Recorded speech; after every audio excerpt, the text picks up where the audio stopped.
Coming up on this episode of Crime Family. At the end of the previous episode, we finished it off where the police found a torso in San Francisco Bay along with the body of a male fetus on the shoreline. And so we're going to go into more of that discovery, and that's where we're going to kind of pick it up. Out of all this stuff, like that to me is the most sketchy. And while I'm sure there's probably a reasonable explanation, but it is a little bit like all those things. Yeah, it is kind of hard to look at that as a whole and be like, oh, no, it's fine. It does kind of, definitely raise suspicion. Now, the prosecution did not have where the murder took place. They didn't have a how the murder happened. And they didn't even really have a when. This case is ginormous. There's a lot to go over. I don't understand what's happening because it's like, normally prosecution is like really on it with all their information. And like, that just goes so sideways in like 30 seconds.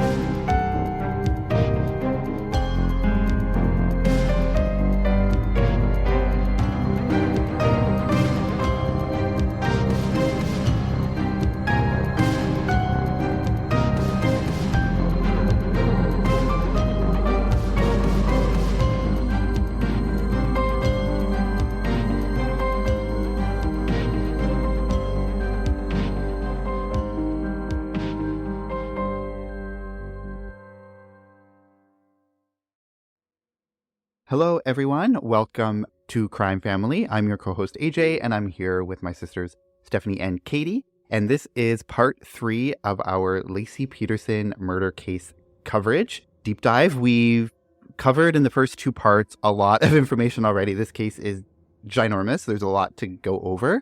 So definitely, if you haven't checked out the first 2 parts, make sure you do that because we really set up the case and Laci's disappearance and talk a lot about the suspicion that was on Scott and how the police are kind of zeroing in on him and all of the evidence that they think they have. Obviously, we're going to continue that a little bit more in depth in this part as well. But yes, just make sure you're all kind of caught up. Go and check those 2 parts out.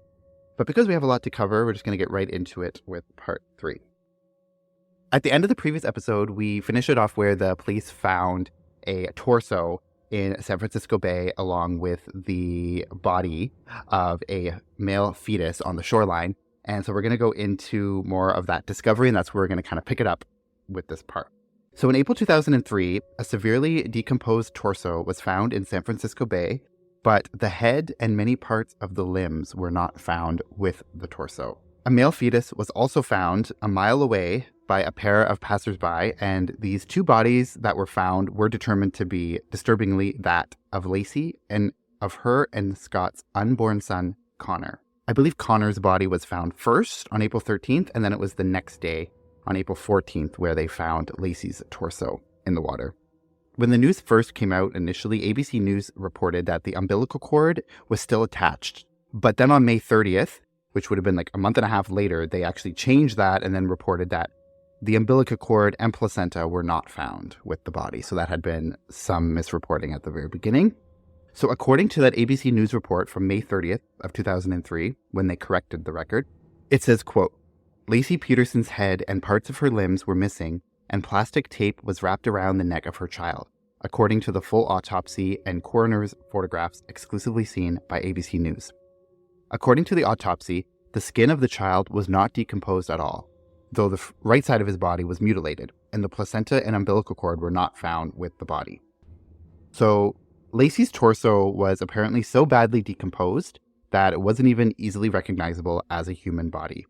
So part of the police's theory, again, they're zeroing in on Scott, they came to the conclusion that they believe that Scott had made these makeshift concrete anchors that he used to sink Laci's body to the bottom of the bay. And there was actually a major thunderstorm in the area very shortly before the bodies ended up turning up. And police believe this is what caused Laci and Connor's remains to kind of become dislodged from the anchor and then end up floating to the top of the water where it was eventually found. Police also say that Scott had told them in his story of the day Laci went missing that he took his boat out of Berkeley Marina and straight to Brooks Island, where he saw a no landing sign. And this area that was described by Scott was actually ended up being very close to where the remains of Laci and Connor were eventually discovered. So again, this is another detail that really makes them question Scott, because this area that he's describing way before the bodies are even found ends up being very relevant to where the bodies end up being discovered and nearby. Police were also alarmed by items that were found in Scott's car that looked as if he was living a nomadic life and indicated that he might be a flight risk. So around the time that these bodies were discovered, this is when they noticed or they come across these items in Scott's car.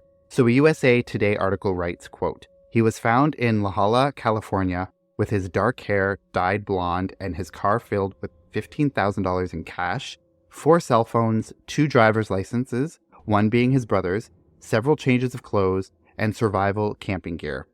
Because he was near the Mexico border, prosecutors accused him of planning to flee the country." End quote. Yeah, so while this does seem sketchy, Scott's family and friends do have explanations for each one of these things. They say that Scott was headed to the Torrey Pines golf course, which was just 30 miles from the Mexican border, so he wasn't fleeing to Mexico, he was just happened to be close to the border. And so he had dyed his hair because he says he was fearful and wanted anonymity, and there was actual angry mobs outside the courthouse whenever he had to go in, and people were leaving threatening messages on its answering machines. And so because the public had convicted him and were really out to get him, he was scared for his life, and he wanted to change his appearance to maybe escape from some of that. And Pat Harris, who was on Scott's defense team, said that there are pictures of Scott in disguise meeting with the lead detective, Steve Grogan. So it seems like he didn't have this disguise so he could try and hide from the police. He was trying to hide from the media because he was still meeting and talking to police while he had this quote-unquote disguise. They say that he had his brother's ID so that he could get a discount at the golf course he was going to. So, I mean, presumably maybe his brother had a membership there. And if he used his brother's ID, then he could, get a discount pretending to be his brother. Not a huge deal. And $15,000 in cash also had an explanation. So Scott's mother, Jackie, had accidentally taken out $10,000 from their joint checking account.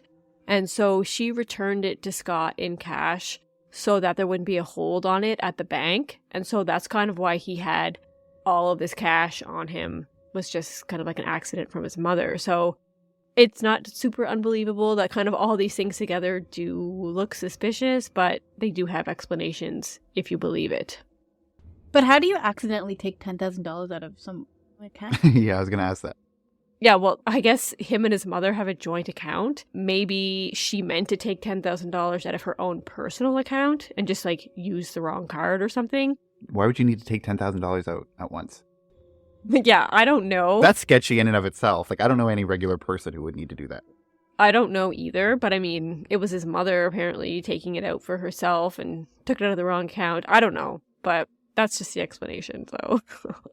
And were these confirmed, I'm assuming, these have been confirmed details? His mother is confirmed that yes, it was her, and yes, his brother did have a membership at the golf course and all that stuff? Yeah, so the person that kind of put this explanation forward was, I believe it was Scott's sister Janie, or his sister-in-law Laci Peterson. So obviously she's biased towards Scott, but she's not just going to make stuff up, I feel.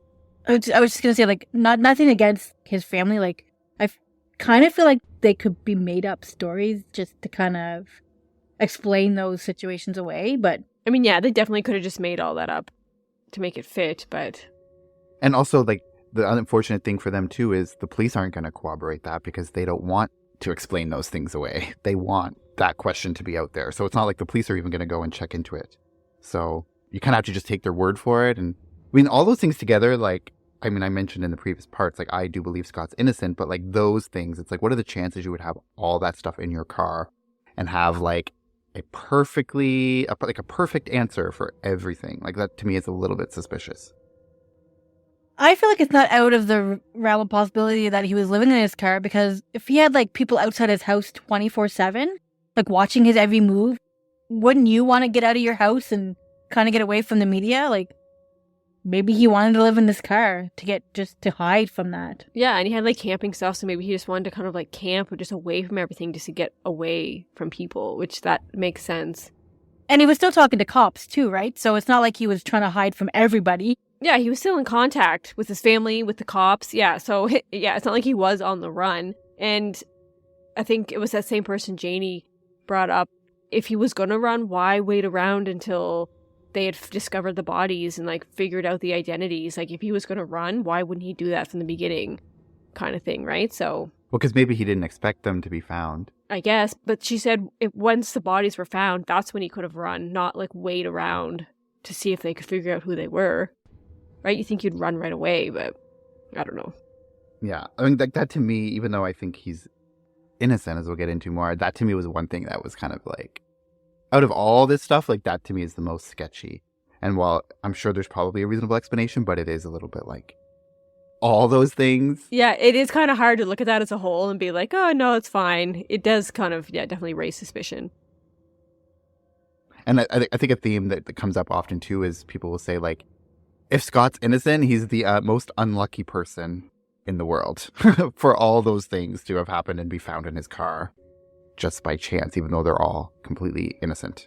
Yeah, I know that's true. But also when it's like when you think of the other way, the police think Scott is guilty, so they're going to put all these different scenarios together to make it look like he's guilty. Then if you think he's innocent, then every scenario you're going to have an explanation for why he's innocent. So it could go both ways, right? They could just be like really grasping at straws to show that he's innocent too. So got to think about that as well. Yeah, that's true. So on April 18th, 2003, so this would have been 4 or 5 days after the bodies were found in San Francisco Bay.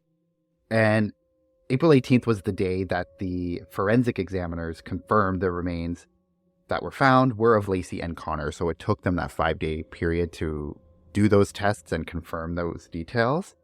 And on that same day, April 18th, Scott was arrested for their murders. So after nearly 4 months of suspicion by police, they finally had their suspect in custody and finally had enough evidence in order to arrest him. Because leading up to this, they had nothing that was a smoking gun, nothing that they could even tie to him other than circumstantial evidence. So this was really the thing that pushed it over the edge. It's like, okay, we got him. We can bring him in now. And so they finally had him in custody after 4 months. And Scott Peterson was about to be put on trial for the murder of his wife and unborn son. But the question was, did they have the right person in custody? Yeah, and that's like the huge question in this case, of course. And according to the public, they had convicted Scott right from the beginning, and the prosecution right from the get-go said that the trial was going to be a slam dunk. But the defense, of course, was not going to roll over and accept that they didn't have a chance. And so when they looked deeper into the case in preparation for the trial, they discovered that the prosecution actually had a lot less solid evidence than they were acting like they did. So Scott's arraignment was held in April of 2003, and he was being charged with 2 counts of intentional premeditated murder, and he pled not guilty to both of those charges. And after consulting with Laci's family, the DA actually decided that it was going to seek the death penalty in this case. And so picking the jury was not going to be an easy task. The trial was moved out of Modesto for obvious reasons, and it was moved to Redwood City in San Mateo County, which was only 50 minutes away from Modesto. Yeah, and we've seen this in other cases before where it's really high profile. They will move the trial, but I mean, 50 minutes isn't, super far away. Like, it's not unreasonable that somebody 50 minutes away would not have any knowledge of the case when someone in Modesto would, which is weird, but... Yeah, and someone even mentioned, I think it was Scott's defense attorney, said that they moved it closer to San Francisco, which was like a journalism hub and, a media hub. So it was like kind of even closer to the action, which was unfortunate for Scott. Again, the unluckiest guy in the world. After the trial was moved to Redwood City, Scott's attorney, Kirk McAllister, bowed out, and Scott's family then hired Greg Garagos, who was a high-profile attorney at the time, and they had seen him on the Larry King Show, always defending Scott against the panel of people that would also be on that would be saying that he was guilty. So they thought that he would be a great fit, as he clearly didn't think that Scott was guilty. And as reported in the A&E docu-series called The Murder of Laci Peterson, about 50% of the people that filled out the jury questionnaire admitted that they already thought Scott was guilty, and they couldn't find many people who would even consider the thought that Scott was innocent. And so they really had a hard time finding people that would admit that they would give him a fair trial without bringing in all the prejudice that they had from the media's portrayal of him. And so the pool to choose jury members from was very small. And even from the people that they thought they could choose from, some were just acting as though they were open-minded and they just wanted to get on the jury so that they could convict him. And one woman who actually made it past the preliminary screening was actually called out by someone who she was talking to online. So this guy says that this woman was like trashing Scott online and she was laughing at the defense because she had tricked them and made her way through the screening.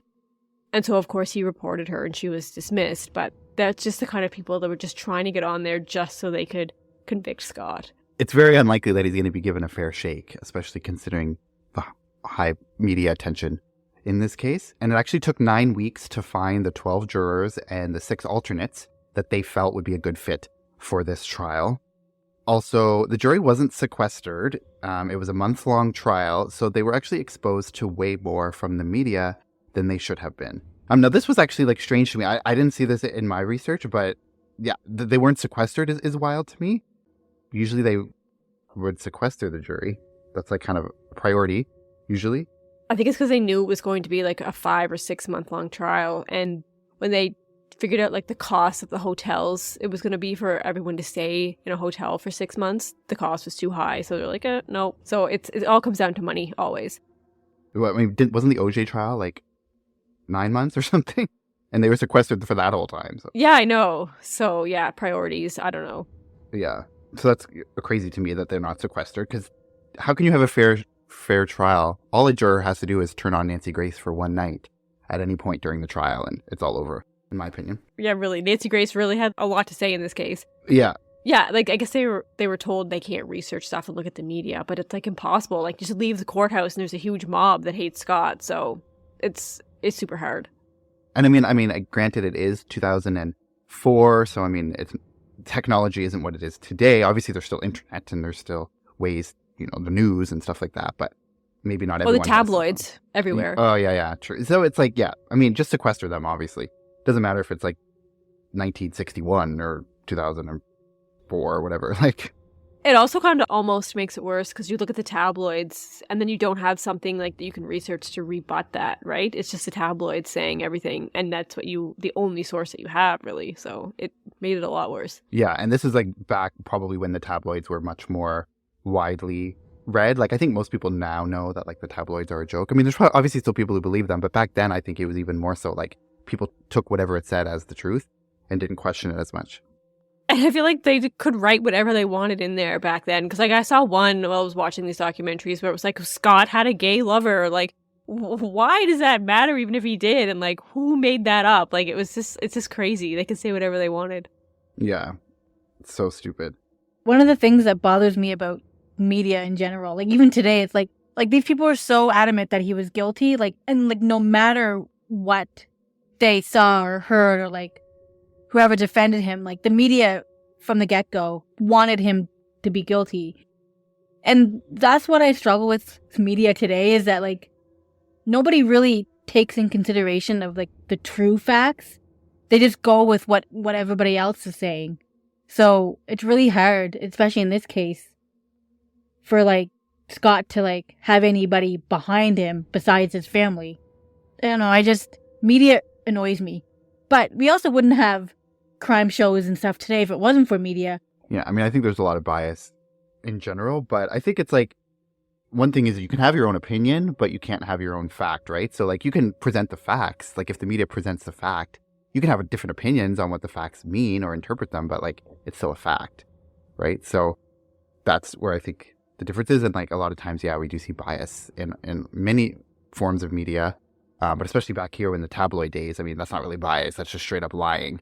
We all have all of our opinions, but if all the media is saying like he's guilty, then you're going to be like, oh, well, I guess he's guilty because you don't want to be that one person to think he's innocent. Do you know what I mean?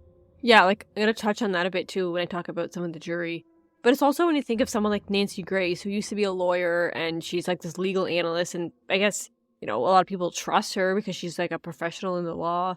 And when she's just like saying all these random things and she's convicted Scott as well, people just, you know, are going to hop on board with that just because of who she is, sort of. So, and like people even called her out like on the air. Like, Nancy Grace, do you think it's fair that you're like convicting Scott when you don't even have the facts?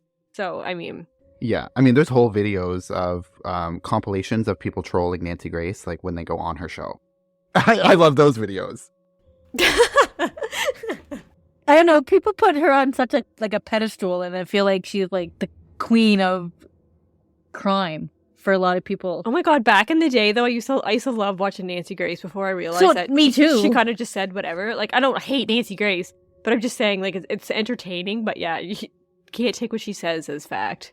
Yeah, I mean, she had her job that long on that show because of the entertainment factor, right? Like, at a certain point, people didn't necessarily care what was coming out of her mouth, even if they should have. It's like, it's entertaining. It's like fun to watch people go troll her or like. But that should not be allowed either, though. Like put fake information out there that you don't even know that's true. We can't say that on our podcast. Like we can say this is my opinion. Yeah, or allegedly. That's what she said. She's like, the last time I checked, this is the United States and it's just free speech. Like, these are all my opinions going off by what I know. And so, I mean, she was defending herself, but. Yeah, she doesn't preface it with that always. She's just like. Mm-hmm. And also she'll like bring up debunked theories and like talk about them as if they're true. You have to understand that, like, I feel like a majority of people who are going to watch her show are not going to do any outside research. They're just going to take what she's saying. They trust her, so they're going to take what she's saying as truth. So obviously you can go and research it yourself. You have to know that the majority of people aren't doing that. Mm-hmm. Yeah, exactly. So Scott's trial started June 1st, 2004. Rick DiStasto was the lead prosecutor, and he led with the opening statements.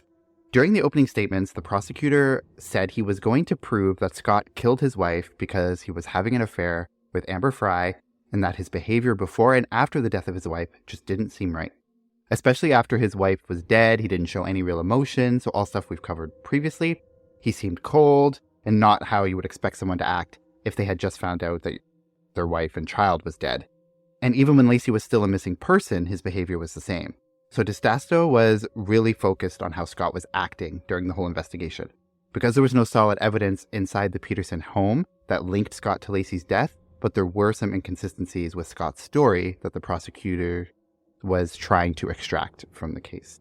And so the prosecution's theory was that Scott had killed Laci on December 23rd and then spent that night cleaning up the scene, making the house look normal. And then in the morning of the 24th, they say that's when he loaded her up into his truck and dumped her in the bay while he was out on his boat. And in this case, the prosecution did not have any solid evidence for cause of death or even have evidence of where the crime scene was. All they thought they had was when the crime occurred and a possible motive. And so they only had circumstantial evidence in this case, and they used that to play on the emotions of the jury. Since the prosecution had very little evidence against Scott and nothing linking him to Laci's death, they wanted to focus on his behavior and suggested that Scott had several motives of why he would kill his wife. One of those motives was that they believe that Scott was done with his marriage, he just wanted out, and he felt too much pressure becoming a father and didn't really want that relationship. And he wanted to continue his relationship with Amber, who, remember, he had only met like literally a month before Laci was killed, or at least before Laci went missing. So they suggest that he was also in a lot of financial troubles and he didn't want to have that burden weighing him down. So for me, I have trouble with this situation because any sane person who wanted out of a relationship would just sit down and ask for a divorce, seek financial support. But my first thought would not be to kill someone, which then again, I mean, you can really see the kind of person Scott really was. And I also feel bad for Amber because she just was so naive to all of this at first. So, I mean, they're really trying to paint Scott as this villain, trying to sell to the jury as much as they can that he just was, you know, a adulterer who just didn't love Laci anymore and just wanted to get rid of her as quickly as he could. So I guess they say that justifies, or that is enough reasoning to just say that he murdered her without any real solid evidence besides circumstantial. So Sharon Rocha, which is Laci's mother, she testified that when she was at Scott and Laci's house, a lot of people were gathered around looking for Laci. And there was one point where she wanted to give Scott a hug, but he always kept at a distance and wouldn't meet her eyes, like wouldn't give her eye contact, which she thought was weird. Another time when they were in the park, she was calling out to him, trying to get his attention, but he wouldn't acknowledge her at all. So this awkward gesture suggests that maybe he didn't want anyone to know he was at the park, and his language was a bit off and kind of standoffish. So I guess that's her position. And by this time, obviously, she's totally convinced that he's guilty. And even in the ABC 2020 documentary that I watched, she does tell a story how shortly before Laci went missing, she was very pregnant by this point. It was her, Scott, and Laci just hanging out at Laci's house, and the baby was kicking. And so Laci was very excited, and her mother, of course, touched her stomach, but then Scott would not touch her stomach and didn't seem interested or didn't seem excited or anything like that. So she also thought that was really weird. So that's also something that's in her mind, and she's totally convinced that he's guilty by this point. It doesn't seem like an off thing for him not to do. Like, I don't know if that's just me. I think and I don't think obviously at the time when it happened, it wasn't a red flag because this was before she went missing. But then it was maybe in retrospect, like thinking on it, she's like, oh, that's kind of weird. She probably had to like go back in her mind and be like, did I see the signs? Like, did I miss anything? And that probably came to her mind because she's telling this story in 2020. And maybe it wasn't the fact that he didn't, but maybe the fact that he didn't seem excited or didn't seem like he really cared. That was alarming. Well, it would also make sense if he didn't care, like if he was trying to get out of his marriage, if he didn't like want to be there. Yeah, just like emotionally detached kind of, and that's how he showed it. He obviously wasn't that excited. Also, memories can change based on what your opinions are, right? Like by this time when she starts thinking he's guilty, maybe that can change your memory in some way. So every memory of him seems a little bit more sinister than it actually was. So maybe when she goes back to remember it, it's more of like a weird, alarming thing than it actually was. Because we already know like he was a very unemotional person anyways. That's how his demeanor was, even growing up, according to his mother. So it's not out of the realm of possibility that he just didn't show emotion towards the child. Or Laci, for that matter. Yeah, and we don't know how he acted with just him and Laci in private, right? Maybe he wasn't, like, feeling her up in front of her family and stuff. Like, maybe they did that when there was nobody else there, right? So, we don't know. And yeah, and so kind of some of this behavior to me, it kind of seems like that's maybe where Scott's head was at when he was talking to Amber about this being his first Christmas without his wife. He might have been thinking that, like we were saying, he emotionally just wasn't there, and he may have been planning to, or he might have even told Laci that he wanted out of their marriage, even though he does admit later that he still loved Laci and that his affair with Amber was, just kind of like a selfish thing. It wasn't because he didn't love Laci. But, I mean, you don't really know exactly where his head was at. He did say in an interview before that he had told Laci about Amber weeks before Laci had disappeared. So maybe he was working on an exit from his marriage, or maybe he was at least thinking about it, even if he was still in love with her. So probably just a lot of confusing emotions happening.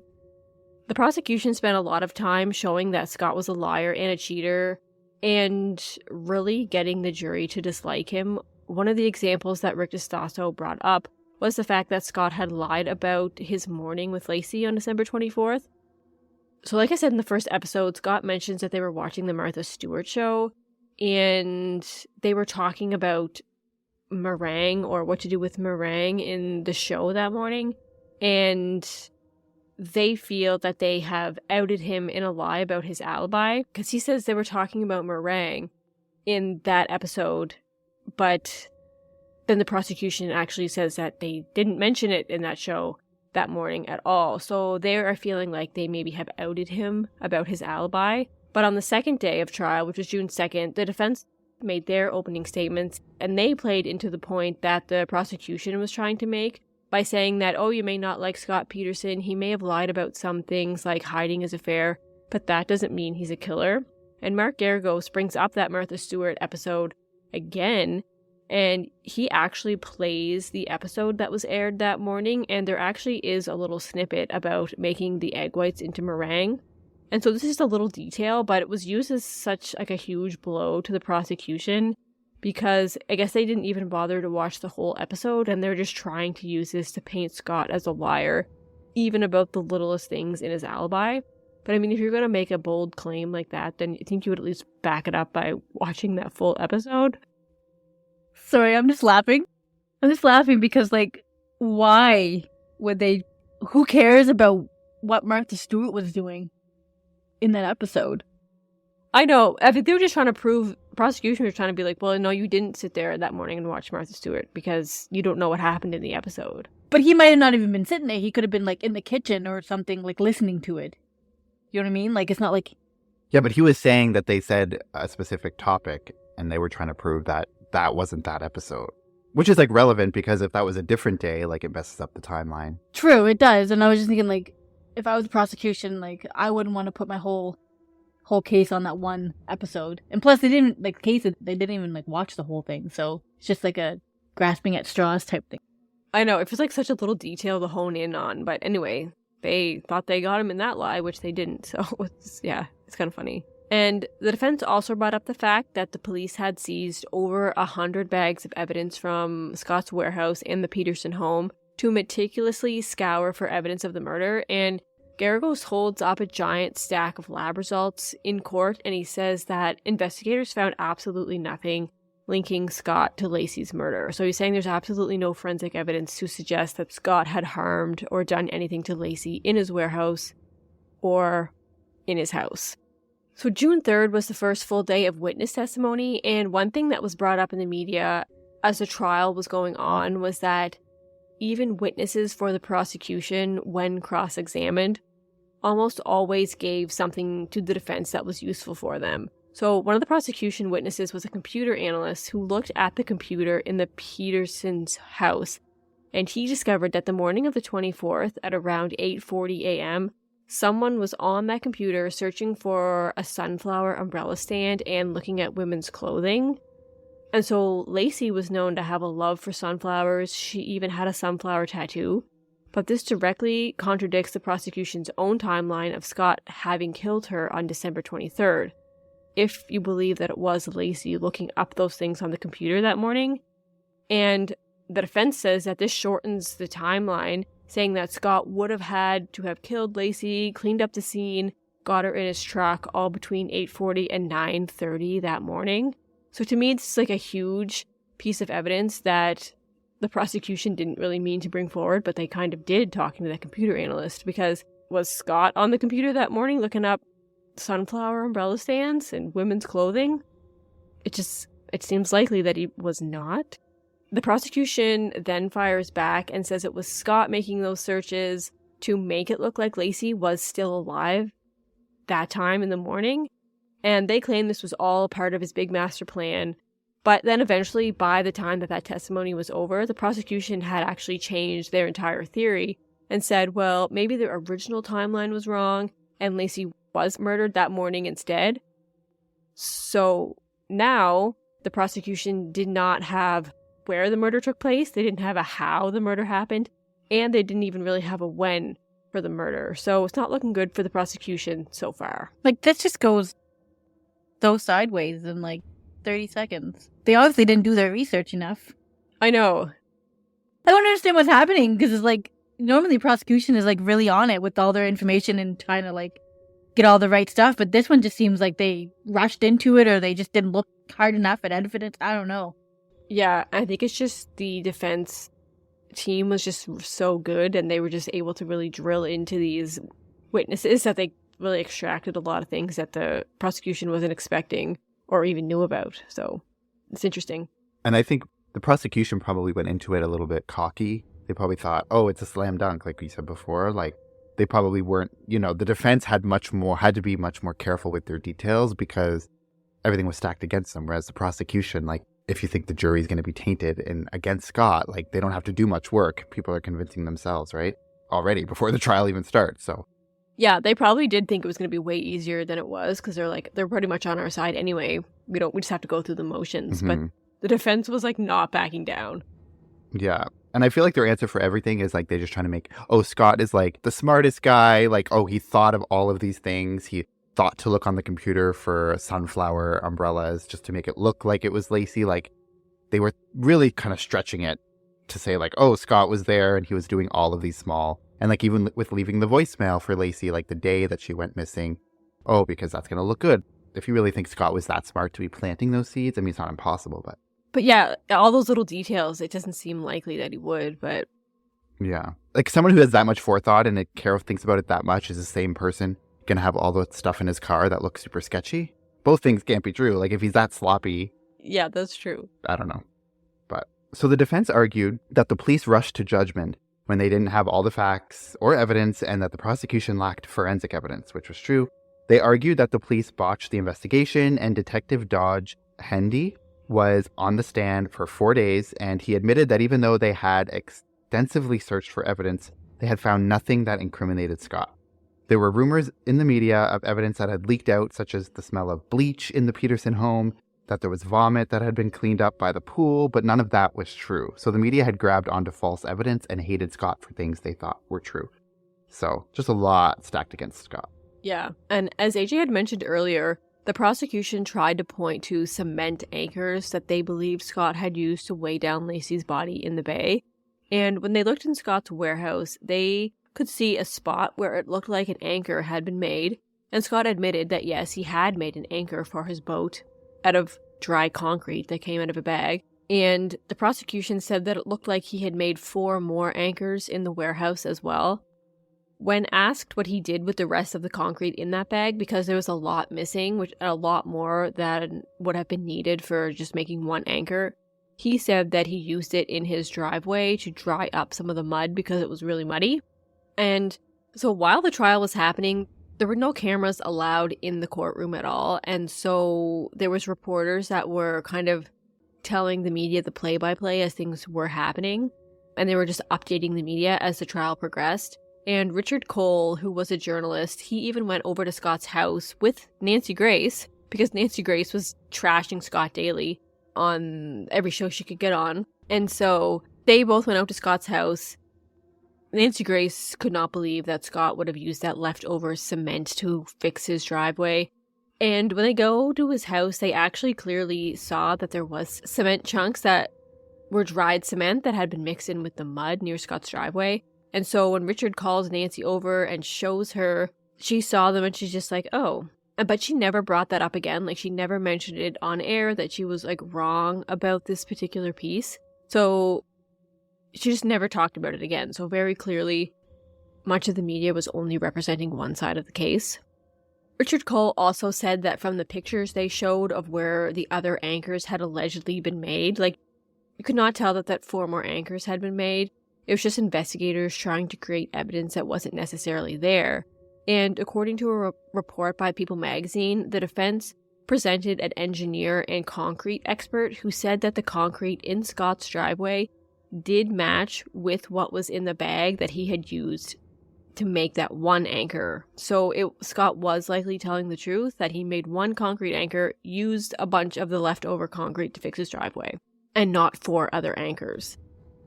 Further, as Richard points out, that while testifying, an officer claimed that the fact that Scott had a receipt for the marina that day and was able to present it, this officer said that that was really suspicious, that he had kept this receipt and gave it to police.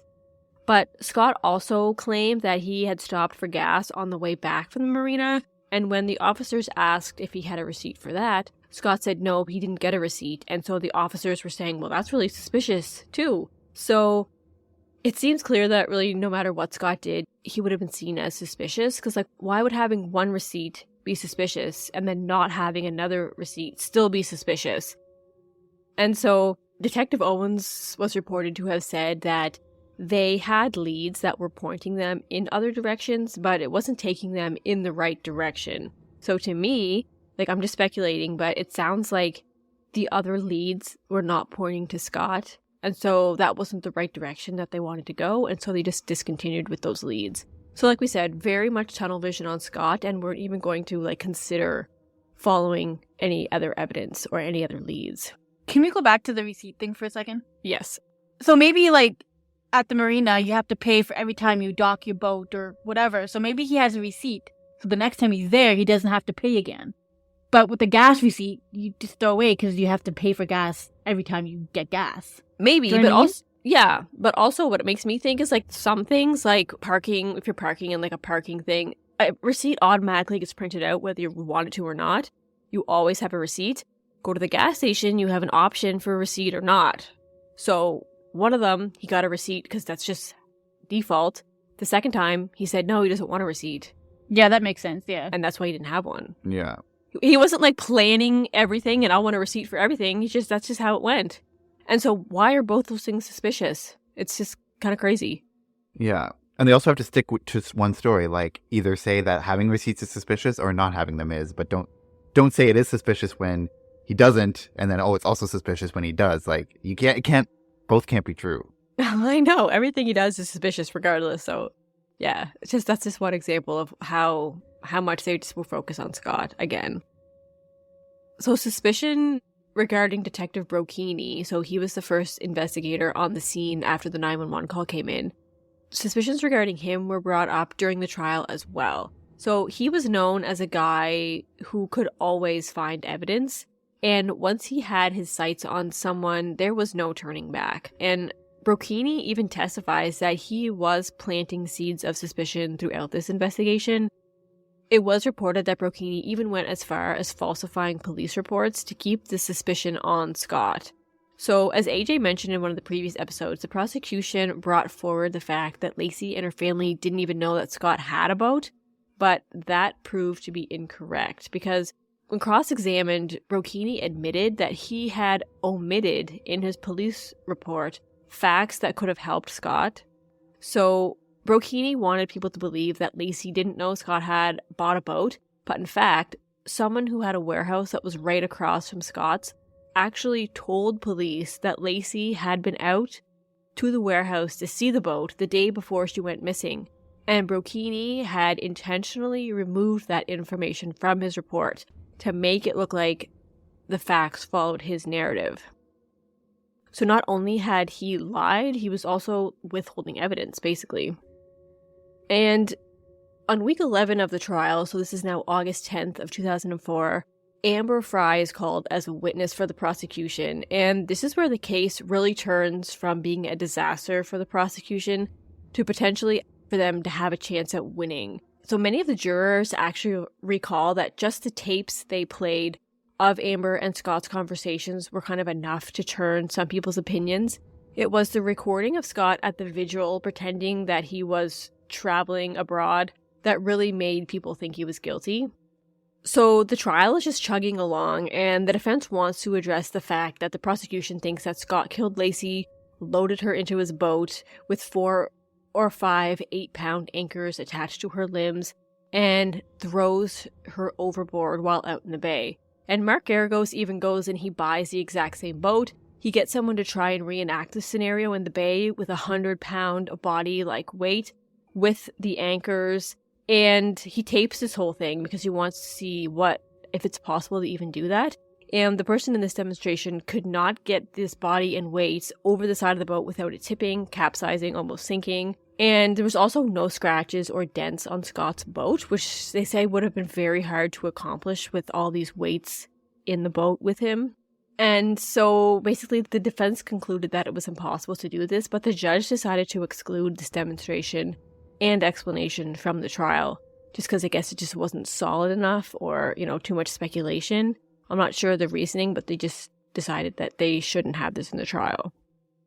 Except, they wouldn't accept that, but then the prosecution brought in dog tracking evidence, and they have this dog handler testify that the dog was able to track Laci's scent all the way down the ramp to the marina, which they said proved that Laci had been there. But the defense quickly rebutted that, saying that the dog had failed its 2 prior certification tests, and they even had a tape of the dog going the wrong direction during one of these certification tests.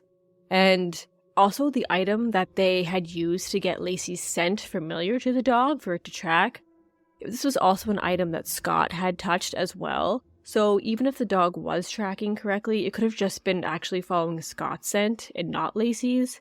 And additionally, when a different dog was used to try and recreate this path, it could not find any evidence of a crime scene. It seems kind of crazy that this dog handler would be able to testify when really shouldn't even have a dog that was certified to do that. And the judge allowed that. In most trials, dog tracking sense is not admissible in court, is it? Like, are you allowed to use that as evidence? I mean, I think sometimes it is, sometimes it isn't. Like, I've definitely heard of trials where the dog tracking evidence is in there, a cadaver dog kind of thing. Yeah. Wasn't the Casey Anthony case? Yeah, it was in there, yeah. But a lot of people just say, well, it's junk science, like, it's not actually true. Some people don't believe it at all. Some people just think you can kind of manipulate it to do what you want. But then this dog wasn't even certified, like, it didn't even pass the test, and yet they were still letting the evidence it had found go into court. So, like, what the hell? Just seems like a lot of back and forth. I just say random evidence, but just evidence that doesn't really prove anything, for one. No, like it proves one thing and then the other side just proves against it, which is in every trial. But I think, like, you can use dog tracking evidence if you want to, but you probably shouldn't be putting all of your eggs in that basket. Like, you should really have something else more strong to back it up if you're going to use cadaver dog evidence, I think. Yeah. Have a dog that's, like, fully trained. And yeah, maybe have, like, more than one dog be able to recreate that same path. I don't know. And don't use, like, an object that has more than one person's scent on it. That would be, you'd think would make sense, but anyway. Just do the bare minimum, like, do the common sense thing. Yeah, at least, but not in this case. So the defense had also planned to bring in some of the witnesses who claimed to have seen Laci walking her dog on December 24th, but due to conflicting timelines, they decided that it was just too risky. So if you remember from the earlier episodes, we talked about the timeline with Laci walking her dog. One witness, Karen Service, said she had put the dog back in the yard around 10:18 a.m., but then another witness says they saw Laci walking the dog around 10:45. So they felt that somebody was mistaken either on who they saw or what time they saw it. And since they couldn't get a clear timeline, the defense decided to skip all those witnesses together just so that it didn't pick up during cross-examination. So they decided to keep those witnesses out. And the defense had brought in a doctor to testify about the state of Laci and Connor's bodies. And as we mentioned, it was only Laci's torso that was found. And so the prosecution said that if she was weighed down at her limbs and neck, then it kind of made sense that only her torso floated up as it's separated from being pulled apart by the tides and wildlife. But the defense witness said that that's not how that usually happens. They testified that even bodies that have been submerged for years don't have limbs missing because fish and other wildlife don't typically chew through bone and cartilage to detach limbs, so it just didn't add up. And they also testified that Connor's time of death was sometime on or around December 29th or later. So if that was the case, then Connor was alive for days after they had gone missing, and it wasn't Scott who had killed them. But this witness, who was a doctor, he melted down on the stand during cross-examination. His credentials were questioned, his credibility was attacked, and he just couldn't take the pressure. And so the jury kind of disregarded everything he had to say, and they didn't put too much weight into his testimony because he kind of got frazzled. And also, the prosecution's witness did not agree with the December 29th timeline for Connor's death, so this was not a successful argument for the defense overall. So one of the most compelling arguments that the prosecution had going for them was the fact that Laci and Connor were found in the bay where Scott had claimed to have gone fishing. And many in the media could not get over that this could have just been a coincidence, and they felt that it was enough to say that he was guilty. And one thing I want to mention before we actually get into the verdict and how all of this ended up is that there was a juror who was dismissed after 3 weeks because they were apparently discussing the case or trying to discuss the case with other jurors outside of the deliberation room. He said that when they would go out for lunch, sometimes the conversation would kind of steer towards the trial because, I mean, how could it not? That's what they're all there for. But then they would correct themselves and they would kind of stop talking about it. Everyone kind of did it. It wasn't just him. And it was a natural thing to do. He also had made a little comment to Laci's brother one time while everyone was passing through the security check in the lobby of the courtroom, since everyone was just kind of in there at the same time and they saw each other. And like, he even talked to a lawyer or somebody, a judge. He's like, when we see the family in the lobby and we're all going through security, like, what are we supposed to do? And they said, oh, you can say hi and acknowledge them, but just like don't talk about the case. And he had just said something like about the camera or the media that day. And one of the other jurors wrote to the judge about this. And then juror number 5, named Justin Faulkner, was actually dismissed from the jury because of this. And after he was dismissed, he did a ton of interviews with the press, and he was saying that the prosecution was actually doing a really bad job, that there wasn't any evidence against Scott, and he was even arguing with Nancy Grace on the Larry King show, and he told her that everything she was saying was incorrect. And he even said that if he had to vote right then, he would vote not guilty for Scott. And because of this, because of that opinion that he had, he was getting death threats. People were emailing him, calling him an uneducated loser, a white trash loser. They said he deserved to die. And people even came to his house and destroyed his car. And so he said the other jurors knew all about this. And it was most likely in their head while they were making their decision. Like, knowing that most of the public thought that Scott was guilty, it had to sway their opinion or thoughts at least a little bit. This is why you sequester jurors. A specific reason.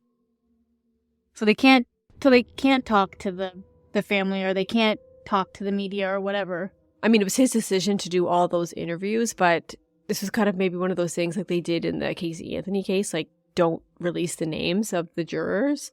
But he probably didn't expect that huge backlash either. Yeah, it's just kind of crazy. So November 3rd, 2004 was the first day of the jury deliberations.